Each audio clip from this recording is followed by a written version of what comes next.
Imagine being 21 years old. You're in college. You have friends who love you, a family waiting for you back home, and your entire future still ahead of you. But behind the life everyone else sees, there's someone you've been involved with. Someone who keeps pulling you close, only to push you away again. For years, the relationship exists in this confusing space, and never quite what you hoped it would become. Then one summer night, you send a message, and eventually, you leave your apartment. By the next morning, you're found more than 20 miles away, on the side of an isolated road near a lake. You've been shot multiple times. And at first, no one knows what happened between the moment you walked out your door and the moment you were found. But as investigators begin retracing your final hours, they uncover messages, surveillance footage, and a relationship that had been kept mostly in the shadows. Evidence would eventually lead investigators directly to the person they believe knew exactly what happened that night. And the person they would begin to focus on wasn't a stranger.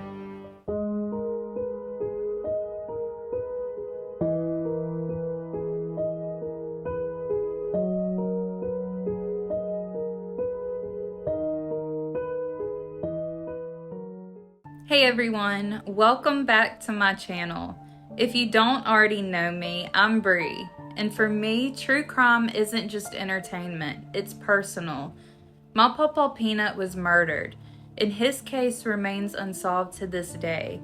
That's why on this channel, we focus on the victims, their stories, and making sure they're never forgotten. In today's case, we're going to be talking about Alexandria Madison Kostial, but everyone knew her as Ally. She was born on September 11th, 1997, and grew up in the St. Louis, Missouri area with her parents Cindy and Keith. And when you read the things people have said about Ally, there's one thing that really stands out. She loved life. She was outgoing, adventurous, and always seemed to be doing something. Growing up, Ally was involved in cheerleading, track, and golf. She loved staying active, but she also had this softer side to her. She loved animals, flowers, and sunsets. The simple things that a lot of us probably don't stop long enough to appreciate. And Ally wasn't someone who was afraid to step outside of her comfort zone. She traveled to Peru and Africa where she volunteered teaching English to children. She was so young, but she had already experienced so much of the world. Ally, what are you doing? Taking a picture for Sunsets by Ally. Follow. One of Ally's friends would later describe her by saying, if sunshine was a person, it would have been Ally. And I think that says more about her than any list of accomplishments ever could. After graduating from high school in 2016, Ally left Missouri and moved more than 300 miles away to Oxford, Mississippi, where she enrolled at the University of Mississippi, or better known as Ole Miss. She was studying marketing, but Ally wasn't the kind of person who just went to class and went home. She joined a sorority and a business fraternity. She also taught fitness classes and even started the Ole Miss Golf Club. She was building a life for herself in Oxford. By the summer of 2019, Ally was 21 years old and about to begin her senior year of college.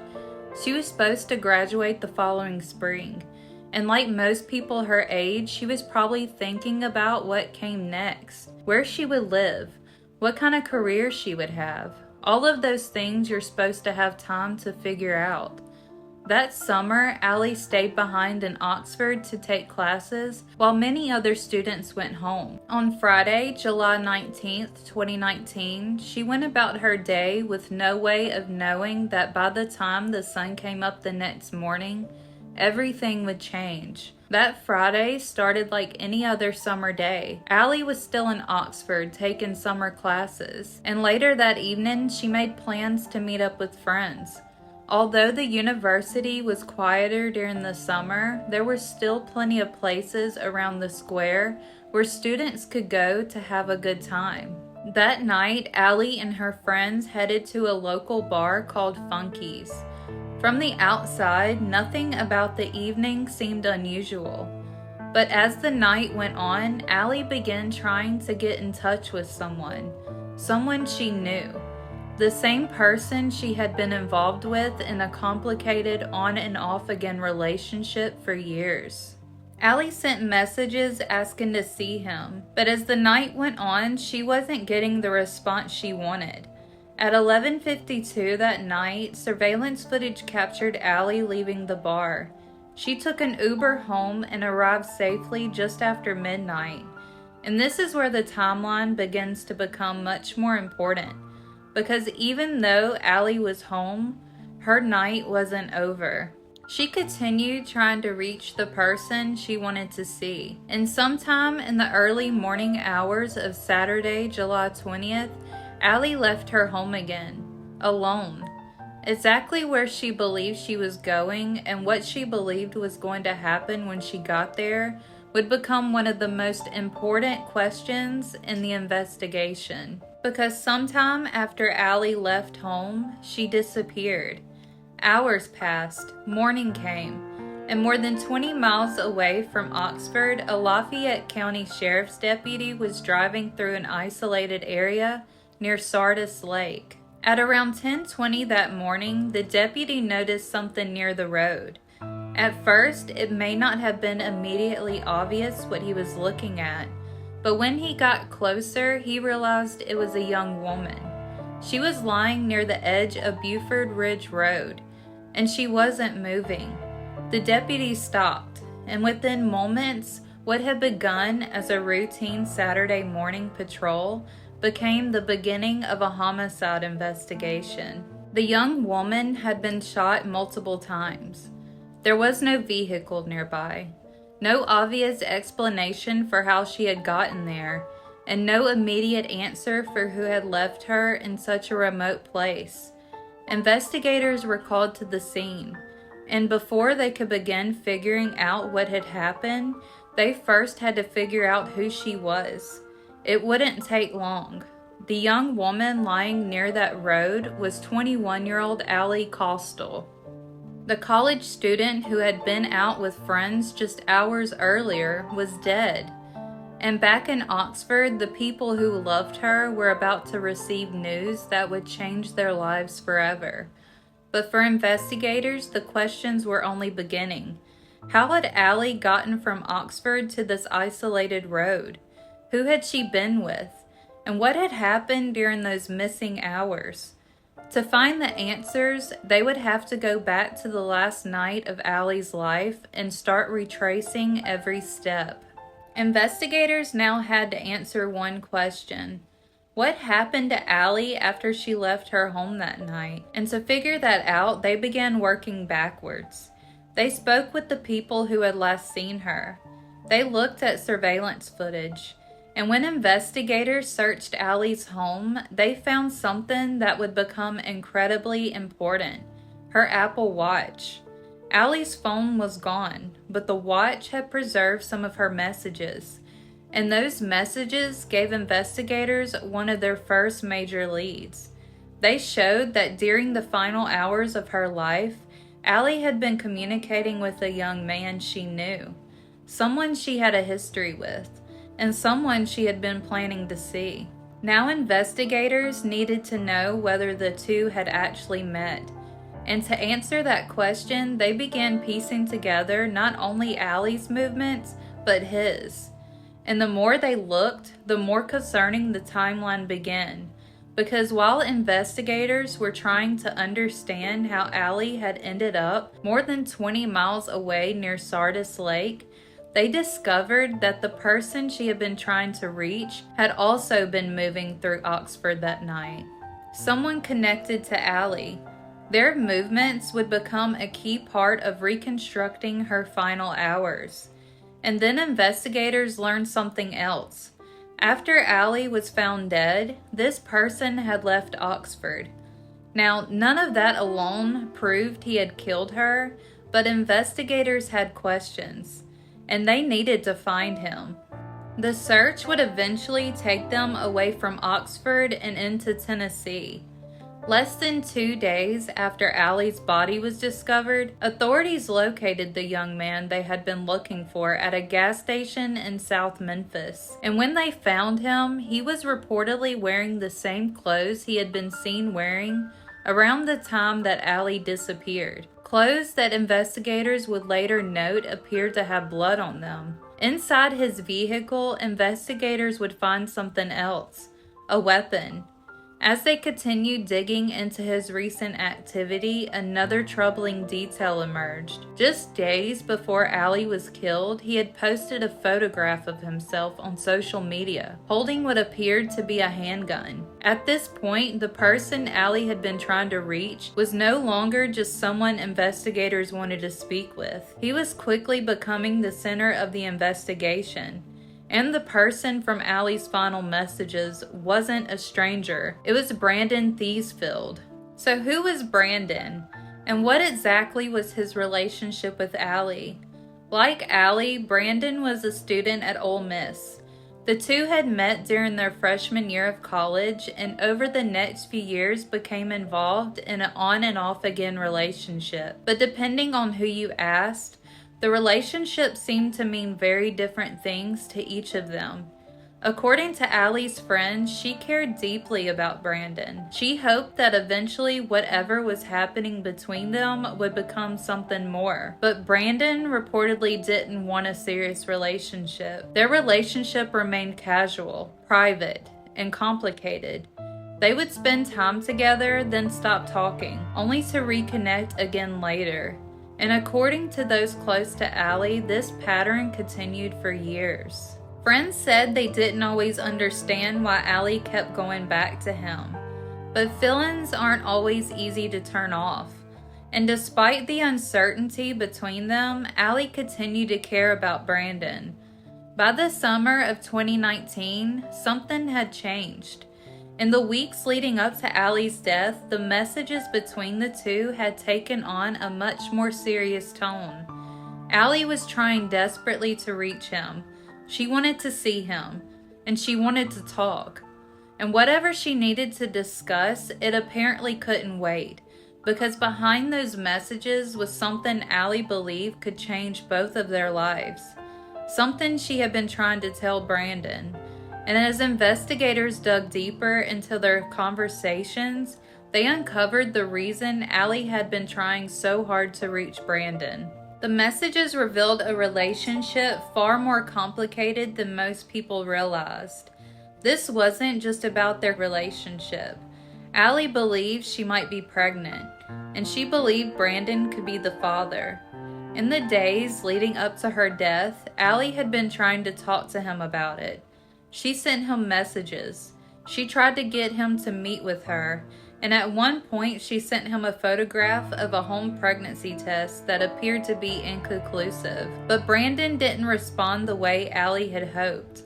According to the messages investigators uncovered, he became increasingly distant.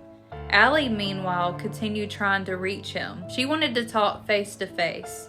And on the night of July 19th, she was still trying. Suddenly, the messages from Ally's final night took on an entirely different meaning. Investigators now had a possible reason why she had been so determined to see Brandon, and they also had to consider something much darker. Did someone want to make sure that conversation never happened? But there was another important detail. When Ally's autopsy was performed, investigators learned that she was not pregnant at the time of her death. Whether Ally truly believed she was pregnant, had received a false positive, or there was some other explanation, she had been communicating to Brandon that she was. And investigators believed that mattered, because in the final days of Ally's life, the tension between the two appeared to be escalating. Then came the early morning hours of July 20th. Everything had been leading to this moment. Ally walked out of her apartment and never returned. Investigators believed they were beginning to understand why Ally may have been killed. But understanding a possible motive and proving who killed her were two very different things. If investigators were going to prove Brandon had killed Ally, They needed evidence placing him with her during the final hours of her life. As they continued reconstructing that night, they began finding exactly that. Investigators believed they understood the motive. Now they had to build the case. Piece by piece, the evidence began to tell the story of what happened that night. Surveillance footage and cell phone data helped investigators reconstruct Brandon's movements around Oxford. When those movements were compared with Ally's, they began to overlap. According to investigators, Brandon picked Ally up from her home during the early morning hours of July 20th. From there, they traveled away from Oxford toward Sardis Lake, the same area where Ally's body would later be discovered.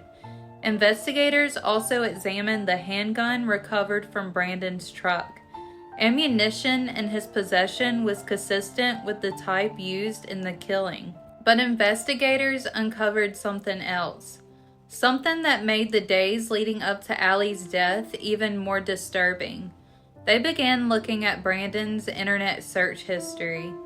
After Ally told him she believed she might be pregnant, Brandon had searched for abortion pills and abortion services. But in the days before Ally was killed, his searches took a much darker turn. According to evidence presented in court, Brandon searched for silencers and suppressors for the same model of handgun he had posted about bringing back to Oxford. He searched for hollow tip ammunition, tactical face mask, and how serial killer Ted Bundy lured his victims. And the timing of those searches was difficult to ignore, because after reportedly avoiding a face-to-face conversation with Ally, Brandon subtly reached out to her. He wanted to meet. Then, in the hours after Ally was killed, his internet activity continued. He searched for information about listening to police scanners. And later that morning, he searched Sardis, Mississippi news, the same area where Ally's body had been found. Taken alone, a search history doesn't tell you exactly what someone intended to do. But when investigators placed those searches alongside everything else they had uncovered, the case against Brandon was becoming increasingly difficult to explain away. And there was more. When Brandon was taken into custody, investigators said he had blood on him. Evidence presented in court would connect that blood to Ally. At that point, investigators had more than a suspicious timeline.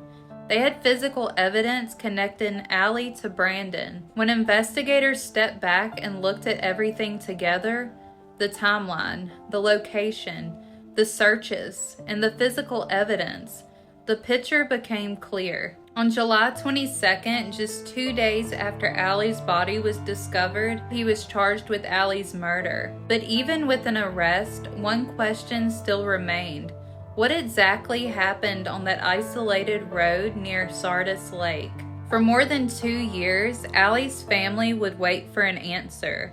And eventually it would come from Brandon himself. On August 27, 2021, everything changed. Brandon appeared in a Lafayette County courtroom, but there would be no trial. Instead, he changed his plea. Brandon pleaded guilty to first-degree murder, and for the first time, the court heard what happened after Ally left her home that night. According to the account presented in court, Brandon picked Ally up in the early morning hours of July 20th, 2019. The two drove away from Oxford, toward the remote area near Sardis Lake. At some point, they stopped near Buford's Ridge, and there Brandon shot Ally multiple times. He then left her body near the road, got back into his truck, and drove away. Ally was left there alone. The same young woman who had trusted Brandon enough to get into his truck that night had been killed by someone she had known for years. And then came the question that had been hanging over this case from the very beginning. Why? Prosecutors believe the answer could be found in the messages between them. Ally had told Brandon she believed she was pregnant. She had been trying to get him to talk to her, and although an autopsy would later confirm that Ally was not pregnant when she died, investigators believed Brandon thought she might be. But in court, Brandon did not offer some long explanation for what he had done. There was no answer that could possibly make sense of it anyway. He admitted that he had killed Ally, and before he was sentenced, Brandon turned towards Ally's family. He apologized. He said he knew there were no words that could take away their pain, and he acknowledged that he had taken Ally from them. Excuse my actions. I ask God for forgiveness. And I hope one day He will find it in your heart to forgive me. But knowing who killed Ally could never answer the question of how someone who had known her for years could decide her life was his to take. But for the people who loved her, an apology could never undo what happened. Brandon was sentenced to life in prison. For Ally's family, the guilty plea meant they would not have to endure a trial. It also meant Brandon would be held accountable for Ally's murder. When a case like this becomes national news, it's easy for a person's entire life to become defined by the way they died. But Ally was so much more than what happened to her. She was a young woman who loved flowers and sunsets, who traveled the world, taught fitness classes, and was just beginning to build a future of her own. In the courtroom, Ally's family and friends spoke about the space her absence left behind. Her father, Keith, described not only the pain of losing his daughter, but the life she never got to live, the milestones she would never reach, and the experiences she would never have. For those who loved her, July 20th, 2019 marked the day everything changed. Nothing felt the same after that, but Brandon would never define Ally's story. To the people who knew and loved her, she wasn't remembered for the way her life ended. She was remembered for her laugh, her energy, her warmth, and the way she made everyone around her feel seen and welcome. One friend described her best. If Sunshine was a person, it would have been Ally. And maybe that's what matters most. Ally trusted someone she had known for years. She believed she was safe. She believed she was going to have a conversation. She had no reason to think otherwise. Ally was only 21 years old. She should have graduated from Ole Miss. She should have had the chance to travel more, to fall in love, to build the life she was just beginning to imagine. Instead, the people who loved her carried those dreams forward. And although Brandon will always be part of the story of how Ally died, he does not get to be the story of how she lived. Ally does. That's all I have for you today. Thank you so much for taking the time to hear Ally's story and for helping keep her memory alive. It means so much to me. So until next time, please remember the world is a better place with you in it.